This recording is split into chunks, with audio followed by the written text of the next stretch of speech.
I have a secret energy inside myself that repels narcissistic men and misogynists. I'm making this video because any woman can develop this energy. I used to not have this. If anything, I feel like I used to draw them in.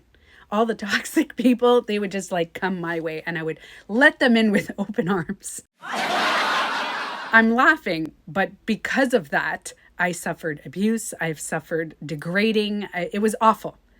And I practiced these things just because I was doing it on the healing journey, but I didn't realize that it would become a repellent. They don't even want to come around me. I have this odor or energy, whatever it is, that as soon as they come into my vicinity, as soon as they come around me, they just are like, ugh, and they don't like me. It's fantastic. I'm going to tell you the key points and I'm going to explain them. And you're going to want to save this because it's not easy at first. You need patience with yourself, okay? So the first key point is your voice. The second key point is your triggers. The third key point is your self-value. And the fourth key point is understanding how men view you. I'm actually going to start with the last key point, how men view you, because to understand that, you'll see where I'm going with the rest. Many men, not all of them, but many of them do not see women as equal people. They see women kind of like pets. What? Not cats, more like dogs. So a lot of you that have dogs, you know how you love your dog? You really do. You care for your dog, but you have power and authority over your dog. You decide when they eat, you decide when you take them out, and if they're annoying you by barking too much or licking their paws over and over, you're like, hey, quiet. Although you love your dog very much, you even love other dogs. Not all dogs, not the ones that are annoying, right? The ones that are very barky and loud and expressive. No, you love the dogs that are cute and calm and submissive. Let's all admit that submissive dogs are a lot easier to train. They don't bother us as much. Now, most men do see women like that, but not all men. There are men that see women as just other people living their lives. They're different, obviously, but they're still humans. They're still people. Those men usually surround themselves with men that are similar. They're not going to be able to be around men that degrade women and talk shit about women, because if they do, they're going to call them out. And to add to that, there are some men who only like their pets. Let's say they have 3-4 dogs, meaning some kids that are girls and a wife that is a woman and maybe a sister. That is the only pets that they like. That is the only women they like. But anybody else, they're like, ugh, women are annoying. If you're on a feminist journey, you have to understand that it's going to be tricky during this time because you're going to find yourself starting to hate men. But there's an important issue here that we have to discuss. You cannot match the energy of men. If you start hating men, coming from a deep-rooted place with a lot of triggers, which is a key point I was talking about, you are going to project all of that hate on them and you are going to treat them the way they've been treating you. You don't want to match that energy. You want to bring in feminine energy, which is compassion, love, kindness, but healthy boundaries. Men that hate women have had years and years and generations of thinking that they are pets. They don't have any value. So if you start hating men, you're just matching that energy thinking they don't have any value.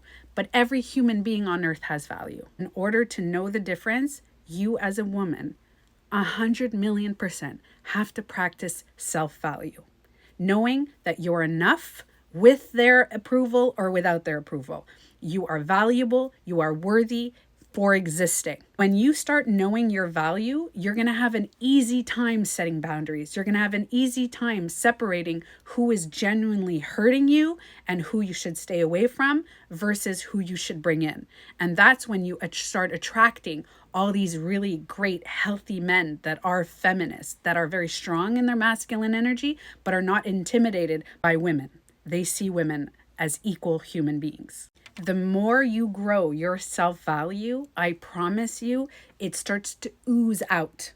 It starts to repel all the narcissists. It starts to repel all the misogynistic men. But there's always some that sneak in. There's a few that you're going to encounter. Maybe on a day that you're feeling less enough, less valuable. And that's okay when you learn how to handle your triggers. Because men that see women less like pets are going to try on purpose to trigger you, especially narcissists. They get a rise, a hit of dopamine, seeing a woman act irrationally, because it justifies how they feel inside. It justifies that women are less and they have no control over their emotions, not realizing that their anger and wanting to control everything is very emotional. Handling your triggers correlates with knowing that maybe you don't hate men. Maybe you hate how men treated you. Maybe you hate the fact that you think that you allowed this behavior, but you didn't allow it. It was just a part of society. It was the way that we were running a few years ago. And right now, we don't have to run like that anymore. We can know that everybody has equal status. Everybody is enough. Everybody has value. It is so important to practice this when you're alone, because if you come face to face with a man who's being very misogynistic or a narcissist who's trying to trigger you, you're going to be a super pro at handling it. You have to practice something over and over for it to come natural to you. So picture someone crossing your boundaries and saying something really mean. It starts off with words, right? And they say something. You're going to do the fight, flight, freeze, fawn. Meaning you're either going to want to fight back, you're going to freeze and not know what to say, you're going to fawn and be like, and agree, or you may do multiple of those. Practice body scans. So practice at home alone, scanning from head to toe how you're feeling. So think about something that upsets you and then ask yourself, where do you feel it in your body? Practice this so often that when you come face to face with someone who does bring out those emotions, your brain is going to know what to do and it's going to go into body scan. So instead of having the freeze, you are super validating yourself. You're asking yourself, where do I feel this discomfort in my body? It gives a little time of silence and self-reflection. If somebody is purposely trying to trigger you, you can see they're saying things over and over. You can even use your senses. Listen to a subtle sound around you, not listening to what they're saying, or maybe focus on textures, and it just brings your brain waves down. When we are in the fight, flight, freeze, fawn, our brain waves go up to high beta, and that's where the triggers happen. We're just like, we need to bring the brain waves down. So doing body scans and using our senses is a great way to validate yourself. It's not disassociation. It's really reconnecting with yourself. Now, here's the weird thing I was going to say. This is something that has worked amazing for me is I picture an older version of me beside me all the time. It's Tanya 5 years from now. So she's standing beside me. And she is very empowered, very much in her feminine energy, but also has a healthy balance of knowing that I matter and my feelings matter, but also their feelings matter. I practice this so often that now if I do get a trigger and I encounter something that makes me uncomfortable, I could feel her right away. And she has her hand on my shoulder and she's like, you're not alone. I'm here with you. I know it's weird for a lot of people. So if you can't picture an older version of yourself, what I tell my clients is picture your higher self, or maybe an angel, or whatever you feel that is right for you. But picture an energy beside you that has your back, that knows you're enough.